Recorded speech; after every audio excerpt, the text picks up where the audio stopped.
Kami memilih jadi pemadam karena jiwa penolongnya. Kami memilih jadi pemadam karena jiwa penolongnya.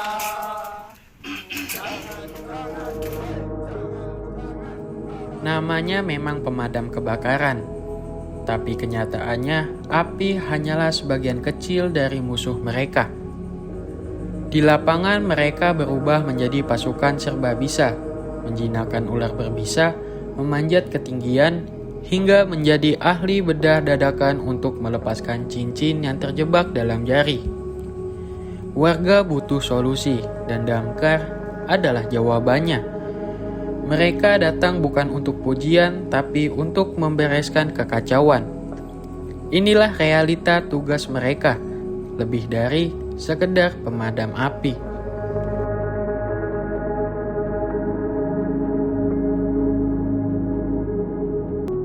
Perkenalkan, nama saya Wahyu Nugroho, Kepala Regu pada unit penyelamatan di kantor sektor Damkar Kecamatan Pesanggerahan.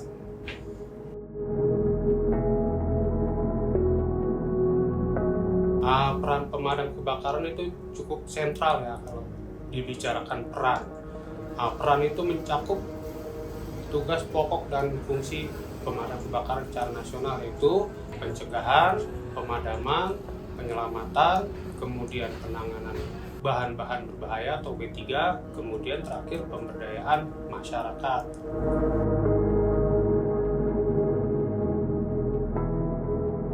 Penanganan non-kebakaran yaitu penyelamatan atau rescue. Sering masyarakat bilang seperti itu. Contohnya kita penyelamatan hewan, penyelamatan di air, kemudian cincin tidak bisa lepas, kemudian terjebak di dalam lift, kemudian kecelakaan lalu lintas. Seperti itu.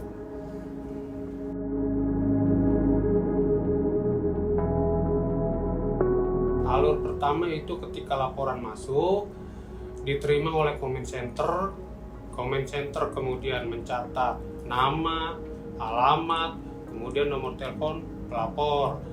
Setelah itu Comment Center menghubungi pos atau kantor sektor terdekat untuk meluncurkan unit beserta personil menuju lokasi kejadian.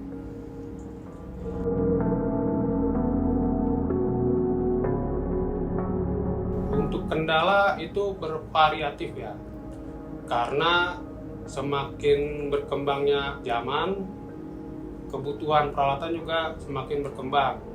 Mau tidak mau kita harus improvisasi terhadap perkembangan tersebut. Ketika peralatan tidak tersedia, di lingkungan kita harus bisa mengupayakan tindakan tersebut berhasil.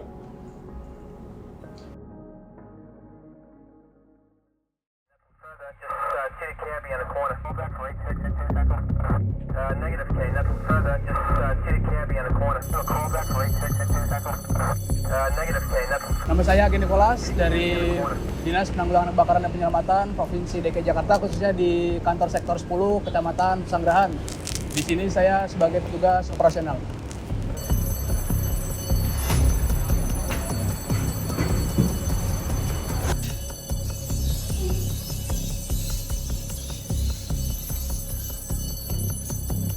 Perkenalkan, nama saya Adam Suryana. Saya dari Dinas Penanggulangan Kebakaran dan Penyelamatan Provinsi DKI Jakarta di kantor sektor Pesanggerahan, bagian unit pompa atau medium pressure.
Kalau khusus untuk non kebakaran yang pasti petugas pemadam kebakaran itu topoksinya tidak hanya menanggulangi kebakaran, pasti juga melakukan evakuasi penyelamatan juga. Untuk menangani kasus kita biasanya mempersiapkan alat-alat terlebih dahulu, yaitu kita mengecek peralatan dan nantinya juga khususnya untuk non kebakaran kita juga punya yang namanya, kalau di petugas pemadam kebakaran itu namanya size up. Size up itu kita menilai situasi dan kondisi saat terjadi di TKP, baik itu penyelamatan hewan, penyelamatan korban, penyelamatan benda, harta, penyelamatan jiwa, kita harus size up.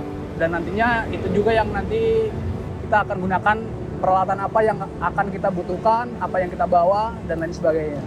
Tugas damkar juga dilengkapi oleh APD. APD itu alat pelindung diri. Jadi APD-nya itu sesuai. Jadi ada APD pemadam kebakaran, ada APD evakuasi atau penyelamatan. Jadi penyelamatan itu ada banyak, ada penyelamatan hewan liar, tawon. Nah itu mempunyai APD yang berbeda-beda.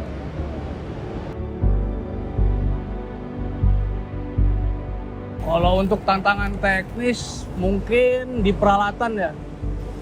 Peralatan yang pasti kalau untuk menangani kasus penyelamatan yang pasti peralatan harus sangat memadai, harus sangat lengkap yang nantinya akan kita gunakan pada saat di TKP. Yang kedua, untuk selain peralatan mungkin situasi dan kondisi tempatnya pada saat di TKP itu seperti apa. Kondisi cuacanya juga berpengaruh, apa itu saat hujan, apa pada saat musim kemarau kering. Biasanya kalau di saat hujan kita cenderung lebih susah karena jalan-jalan licin, berlumpur,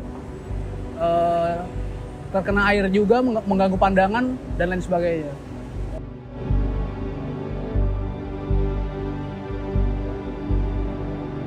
Kita ada namanya pelatihan dan pendidikan. Jadi petugas pemadam kebakaran sebelum terjun ke lapangan atau terjun ke TKP atau tempat kejadian kebakaran atau evakuasi non kebakaran, itu kita sebelum terjun kita ada namanya pendidikan dan pelatihan.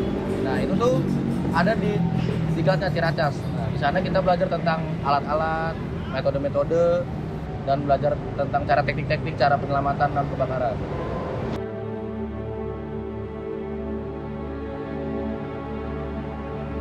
Yang pasti pada saat kita melakukan penyelamatan yang berhubungan dengan jiwa langsung ya, langsung dengan orang, yang pasti kita harus sangat berhati-hati, harus sangat bertanggung jawab, harus sangat memastikan keselamatan.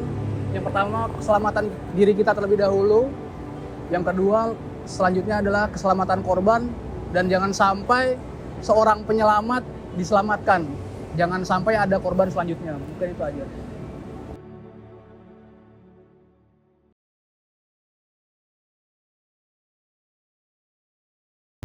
Diabaikan polisi usai mendapatkan pelecehan seksual, seorang anak kos di Bendungan Hilir atau Ben Hill, Tanah Abang, Jakarta Pusat, nekat melapor ke pemadam kebakaran alias damkar. Video petugas damkar melabrak pelaku pelecehan seksual pun viral di media sosial dan diapresiasi oleh netizen. Ini orangnya, Pak. Minggir dulu, Pak. Minggir dulu, Pak. Apa? Bapak tuh nunjukin burung Bapak. Ini Kak, iya, Bapak kemarin juga teriakin saya waktu saya lari pagi. Gak boleh gitu, ini saudara saya. Ini sepupu saya. Bapak nggak usah, awas Bapak ganggu-ganggu lagi.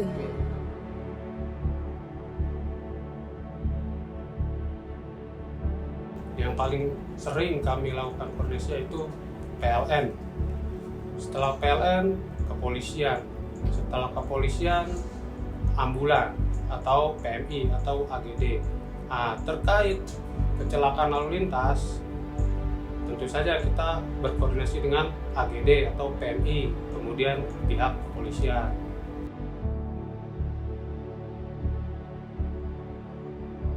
Nah, agar tugas kami sesuai dengan kewenangan, tentu saja kita selalu bertindak sesuai prosedur, yaitu SOP, kemudian bertindak sesuai perintah atasan atau hierarki, kemudian selalu mendokumentasikan dan membuat laporan untuk diserahkan ke Poskotis. Demikian.